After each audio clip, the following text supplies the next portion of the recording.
C'est dans le cadre de la semaine de lutte contre le cancer qui a débuté au mois de mars que la Ligue a décidé de lancer un véritable défi à la maladie en créant une équipe de France contre le cancer. Un défi qui va se prolonger tout au long de l'année. Retour sur les premiers pas de cette opération nationale.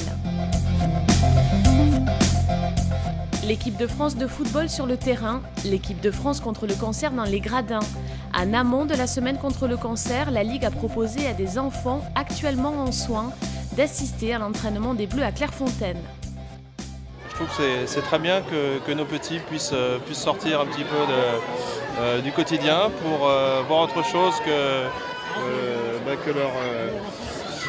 les couloirs d'hôpitaux ou autres. Voir en vrai des joueurs célèbres tels que Thierry Henry, Anelka ou encore Ribéry. Pour ces fans du ballon rond, c'est tout simplement un rêve qui devient réalité. Bah oui, je suis contente parce que c'est la première fois. Ça fait bizarre parce que à la télé puis en vrai c'est extraordinaire. 9 mars, prise de la Bastille par la Ligue, un événement symbolique dans la lutte contre le cancer. Un maillot de 16 mètres de hauteur semblait vouloir habiller l'ange. Objectif de cette opération, créer la plus grande équipe de France. À travers cette équipe, on veut informer, mobiliser absolument toute la société parce que le cancer c'est devenu un véritable fléau social.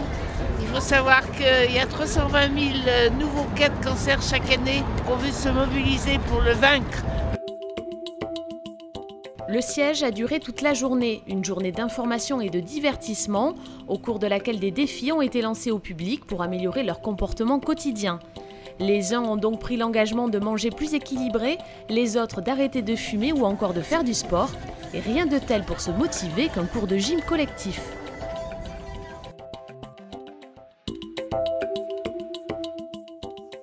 Ils font partie de la Ligue 1 et le temps de l'échauffement avant le match contre Lille, les joueurs de Saint-Étienne ont porté le maillot de l'équipe de France contre le cancer.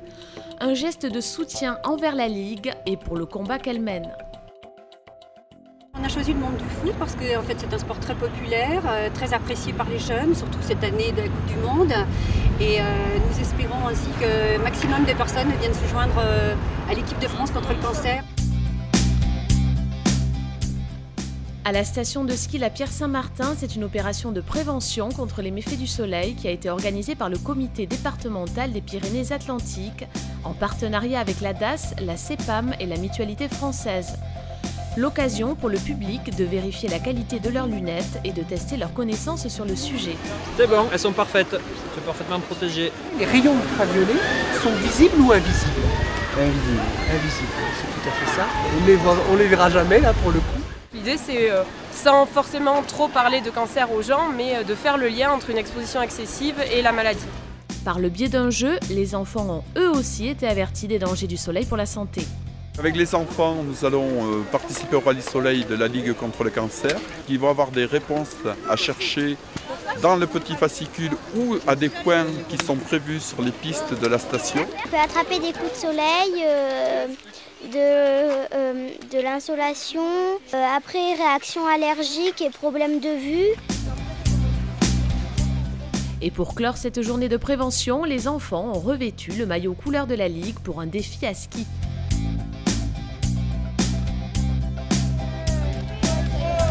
La semaine nationale de lutte contre le cancer s'est achevée le 14 mars, mais le combat contre la maladie lui continue. Tout au long de l'année, vous pouvez participer aux manifestations organisées par la Ligue ou rejoindre l'équipe de France contre le cancer en achetant le maillot orange et bleu. Pour tout renseignement, rendez-vous sur le site internet de la Ligue.